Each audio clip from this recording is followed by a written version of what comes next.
ఒప్పించి ఒలీవల కొండ దగ్గరనున్న బేత్పగే బేతనియా అను గ్రామములకు వచ్చినప్పుడు ఆయన తన శిష్యులలో 2 చూచి, మీ ఎదుటనున్న గ్రామమునకు వెళ్ళుడి, అందులో మీరు ప్రవేశింపగానే కట్టబడి ఉన్న ఒక గాడిద పిల్ల కనబడును, దాని మీద ఏ మనుష్యుడును ఎప్పుడునూ కూర్చుండలేదు, దానిని విప్పి తోలుకొని రండి. ఎవడైనను మీరెందుకు ఇలాగు చేయుచున్నారని మిమ్మల్ని అడిగిన ఎడల అది ప్రభువునకు కావలసి ఉన్నదని చెప్పుడి. తక్షణమే అతడు దానిని ఇక్కడికి తోలి పంపునని చెప్పి వారిని పంపెను. వారు వెళ్ళగా వీధిలో ఇంటి బయటకు తలవాకిటి కట్టబడి ఉన్న గాడిద పిల్ల ఒకటి వారికి కనబడెను. దానిని విప్పుచుండగా అక్కడ నిలిచి ఉన్న వారిలో కొందరు, మీరేమి చేయుచున్నారు? గాడిద పిల్లను ఎందుకు విప్పుచున్నారని వారిని అడిగిరి. అందుకు శిష్యులు యేసు ఆజ్ఞాపించినట్టు వారితో చెప్పగా వారు పోనిచ్చరి. వారు ఆ గాడిద పిల్లను యేసు నద్దకు తోలుకొని వచ్చి తమ బట్టలు దానిపై వేయగా ఆయన దాని మీద కూర్చుండెను.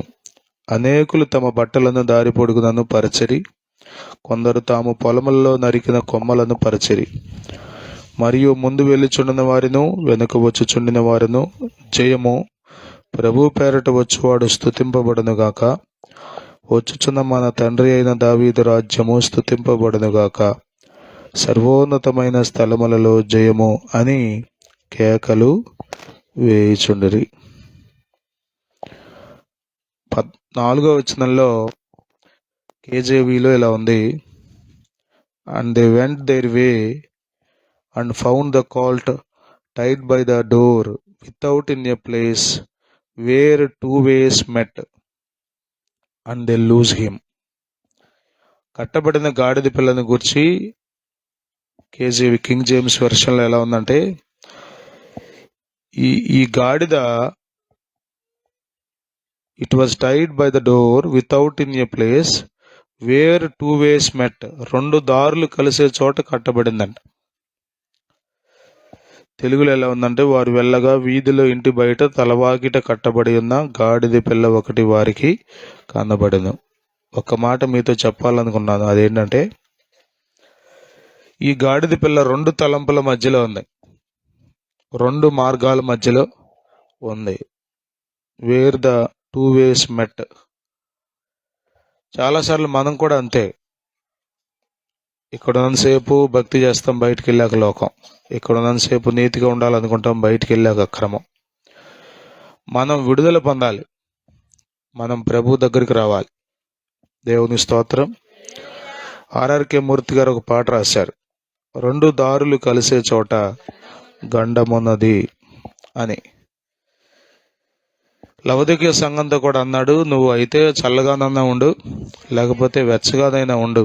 నులివెచ్చగా ఉంటే నేను నిన్ను నీ మీద ఉమ్మేస్తాను అనలేదు, నిన్ను ఉమ్మేస్తాను అన్నాడు. అంటే అర్థం ఏంటో తెలుసా? చాలా కఠినమైనటువంటి పరిస్థితి అది. కాబట్టి ప్రియులారా, మరి భయంకరమైన పరిస్థితుల్లో మనం ఉన్నాం. ఖచ్చితంగా మనం ఎటో ఒకటి మొగ్గు చూపాలి. మీరు లోకం వైపు మొగ్గు చూపుతారా, దేవుని వైపు మొగ్గు చూపుతారా అనేది దేవుడు స్వేచ్ఛను మీకు ఇచ్చాడు. ఎవరిని దేవుడు బలవంతంగా ముక్కుకు గేలమేసి లాక్కొచ్చేయడు. సాతాను బలవంతంగా లాక్కెళ్తాడు, కానీ దేవుడు మాత్రం మనందరికీ స్వేచ్ఛ ఇచ్చాడు. మనం ప్రభు వైపు తిరగాలి, మనము ప్రభువుకు కావాలి. ఆమేన్, ఆమేన్. మనం ఎవరికి కావాలి? అది ఆయన పని చేయవలసిందంతో మనం ఆయనను మోసుకొని వెళ్ళాలి, మనం ఆయనను తీసుకొని వెళ్ళాలి, మనం ఆయన కొరకు బ్రతకాలి. ఇంకా 2 తలంపుల మధ్యలో ఉండకండి. ఇశ్రాయేలీలతో దైవజనుడైన ఏలియా అంటాడు, మీరెన్నాళ్ళు 2 తలంపుల మధ్య తడబడుచుందరు, అయితే దేవునిని మ్రొక్కండి, లేకపోతే బయలుకు మ్రొక్కండి. యెజబెలు అనేటువంటి రాణి ఆహాబు వివాహం చేసుకోవడాన్ని బట్టి ఇశ్రాయేలు దేశానికి వచ్చింది. వస్తూ 450 మంది బయలు ప్రవక్తలను, బయలు దేవత విగ్రహాలను తీసుకొచ్చింది రాణిగారుగా. కాబట్టి ఆమె ఏం చెప్తే చేస్తున్నారు వీళ్ళు.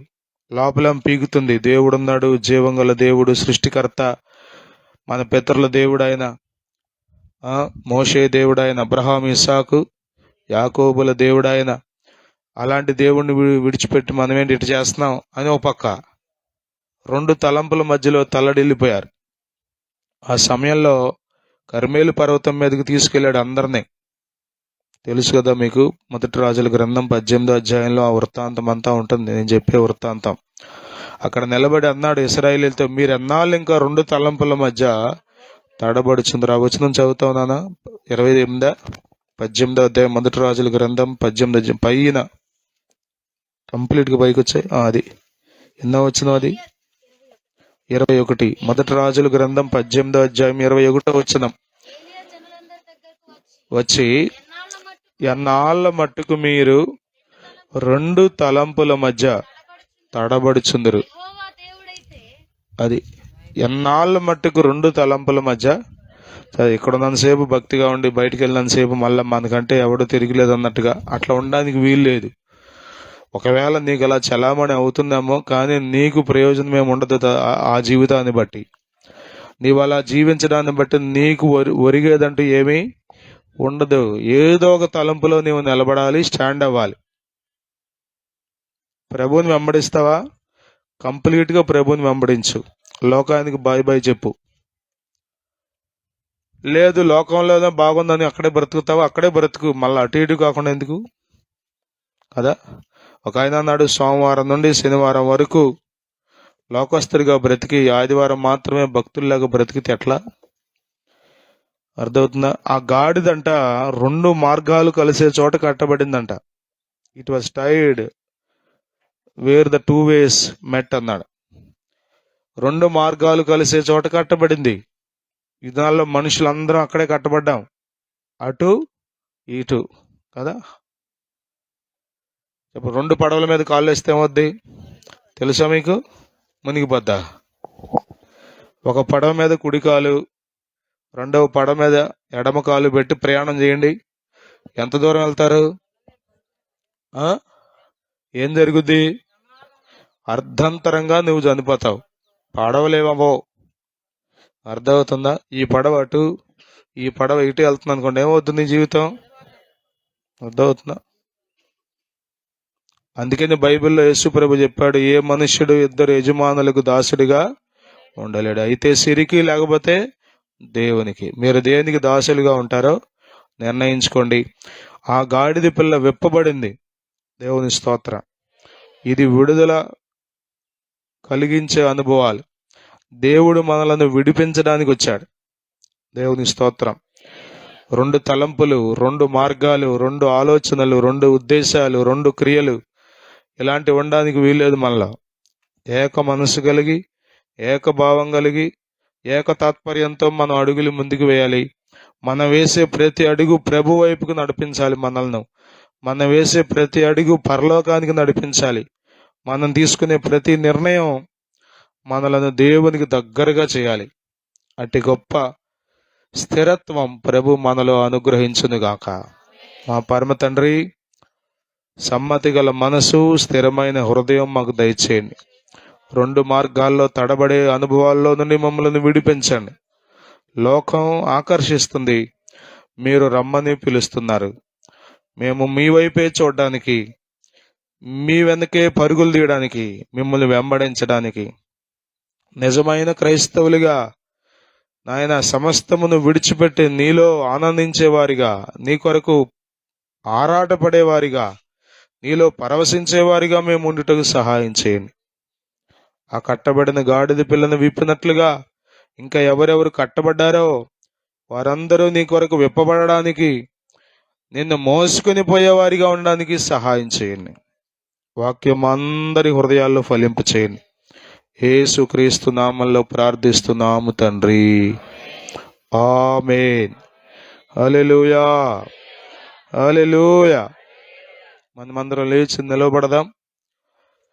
ఈరోజు పామ్ సండే సందర్భంగా బిడ్డలు చిన్న ఏర్పాటు చేశారు. మనం అందరం కలిసి, మీరు ఇతరులకు మట్ట తగలకుండా, ఖర్జూరపు మట్టలు మనకు లేవు, ఈత మట్టలు ఉన్నాయి మనకి. ఇంచుమించు ఖర్జూరపు చెట్టు కూడా అలాగే ఉంటుంది.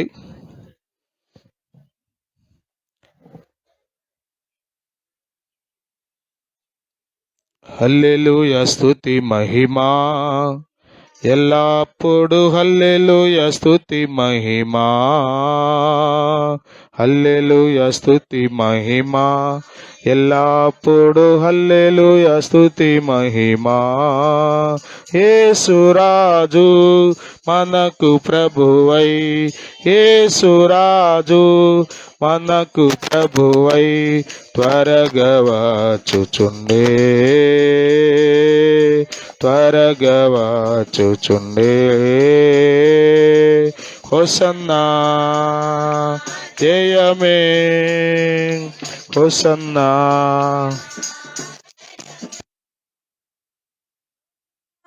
జయం మనదే, హోసన్నా జయం మనదే. అందరికి ఉండనా, అందరికి ఉండి.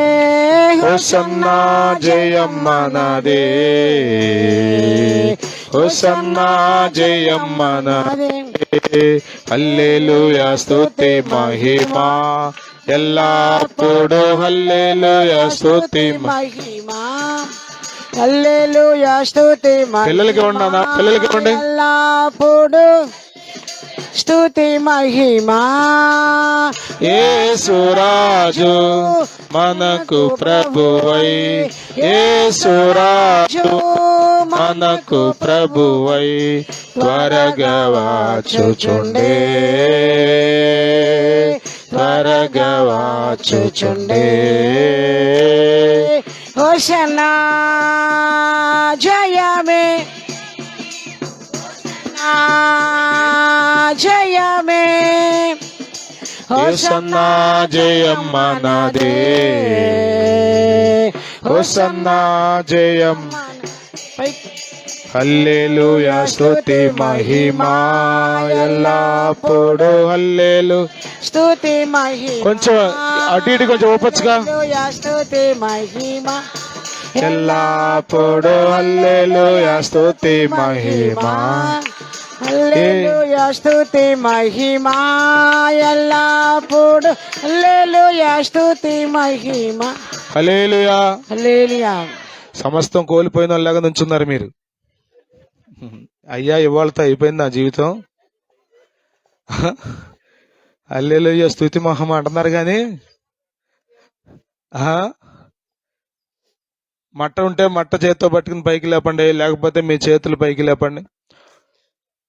బోలో యేసుక్రీస్తు మహారాజుకి, రాజుల రాజుకి, సర్వోన్నతుడైన యేసయ్యకి, రక్షకుడైన యేసయ్యకి, నిత్య జీవమిచ్చే యేసయ్యకి, మన కొరకు ప్రాణం పెట్టిన యేసయ్యకి, మరణాన్ని గెలిచి తిరిగి లేచిన యేసయ్యకి, త్వరలో తిరిగి రాబోతున్న యేసయ్యకి, బోలో యేసుక్రీస్తు మహారాజుకి హోసన్నా జయమే, హోసన్నా జయమే, హోసన్నా జయం మనకే.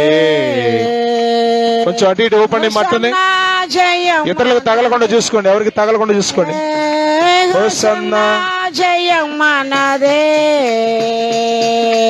హోసన్నా జయం మనదే. వారు కేకలు వేశారని రాయబడింది, చదువుకుందాం మనం ఇప్పుడు. వారు ఏం వేశారంటే కేకలు వేశారు. కేకలు అంటే ఎట్టాగ మళ్ళా ఆనందంగా, సంతోషంగా, మళ్ళా కాదు ఉత్సాహంగా కేకలంటే. ఒకసారి గట్టి హల్లెలూయా అనండి, హల్లెలూయా. ఇంకొకసారి అనండి, హల్లెలూయా. ఇంకా గట్టిగా అనండి. హల్లెలూయా. జాన్ వెస్లీ గారు అన్నట్టు 100 అడిగి పెట్టానండి. హల్లెలూయా. హల్లెలూయా, హల్లెలూయా, హల్లెలూయా. యెహోవాను స్తుతించుట మంచిది. ఏం చేసాం మనం ఇప్పుడు? స్తుతించాం. అంతేగాని మటన్ దేవుడు అంటలా మనం. కొద్దిమందికి అన్నిటి దేవుడే కాదు, స్తుతించాం. జస్ట్ ఫర్ రిమెంబరింగ్, ఆ రోజు ఏం జరిగిందో దాన్ని జ్ఞాపకం చేసుకుంటూ ప్రభువుని స్తుతిస్తున్నాం. ఆమేన్, హల్లెలూయా. అసలు దేవుని సెలక్షనే గొప్ప సంగతి. ప్రపంచంలో ఎన్ని జంతువులు ఉన్నాయి చెప్పండి, కానీ ఏం కోరుకున్నాడు ఆయన? చాలా సార్లు మనలో కూడా చాలా సార్లు కోరికండి తెలుసా, పెద్ద ధనవంతులు ఉన్నారయ్యా కాజలో, వాళ్ళని ఎందుకుంటే ఈ పాటికి చేర్చి. కానీ దేవుడు ఎవరిని ఏర్పాటు చేసుకుంటాడో తెలుసా? చెప్పండి, గాడిద లాంటి మనలని, ఎన్నిక లేని వారమైన మనలను, దేవుని స్తోత్రం. రాజులు ప్రయాణ సాధనాలుగా దేన్ని వాడతారు? గుర్రం వాడతారు. జ్ఞానులు ఒంటెలు వాడినట్టుగా మనం చూస్తాం కదా. కానీ యేసు ప్రభు దేన్ని కోరుకున్నాడు? Is a special king. ఆయన గొప్ప రాజు. ఆమేన్. ఆయన సాత్వికుడు, ఆయన దీనుడు.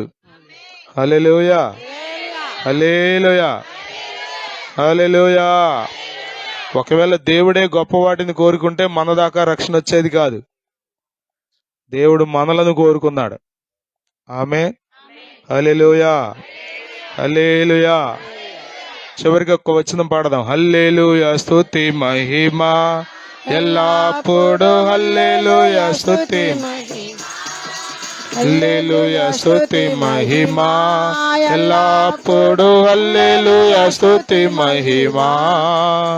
యేసు రాజు మనకు ప్రభువై, యేసు రాజు మనకు ప్రభువై త్వరగా వచ్చుచుండే, త్వరగా వచ్చుచుండే. హోసన్నా జయమే, హోసన్నా దగ్గరగా జయమే, హోసన్నా జయం మనకే, హోసన్నా జయం మనకే, హోసన్నా జయం మనకే, హోసన్నా జయం మనకే. బలో యేసుక్రీస్తు మహారాజుకే, రాజుల రాజుకే, ప్రభువుల ప్రభుకే, దేవాతి దేవునికే, భూపతులకు అధిపతి అయిన దేవునికే, సర్వశక్తిమంతుడైన యేసయ్యకే, సర్వోన్నతుడైన యేసయ్యకే, సాత్వికుడైన యేసయ్యకే, దీనుడైన యేసయ్యకే, మన కొరకు ప్రాణం పెట్టిన యేసయ్యకే, త్వరలో రాబోతున్న యేసయ్యకే, మన ప్రభు అయిన యేసుక్రీస్తుకే, బలో యేసుక్రీస్తు మహారాజుకే. హల్లెలూయా, హల్లెలూయా. మీ పాపం పోవాలంటే, నమ్మాలి, మీకు మనశ్శాంతి కావాలంటే, నమ్మాలి, మీ కుటుంబం కట్టబడాలంటే, నమ్మాలి, మీకు నిత్య జీవం కావాలి అంటే, నమ్మాలి, మీ గుండెల నిండా సమాధానం కావాలి అంటే, నమ్మాలి, మీ రోగముల నుండి స్వస్థత పొందాలి అంటే, నమ్మాలి, నరకం నుండి తప్పించబడాలంటే, నమ్మాలి. బలో యేసుక్రీస్తు మహారాజుకే. హల్లెలూయా, హల్లెలూయా, హల్లెలూయా. యెహోవా సియోనుల నుండి మిమ్మల్ని అందరినీ ఆశీర్వదించును గాక. God bless you. దయచేసి కూర్చోండి. మంటలు పక్కన ఉన్న వాళ్ళకి పాస్ చేసి వచ్చి ఎవరు పెట్టండి. దయచేసి కూర్చోండి.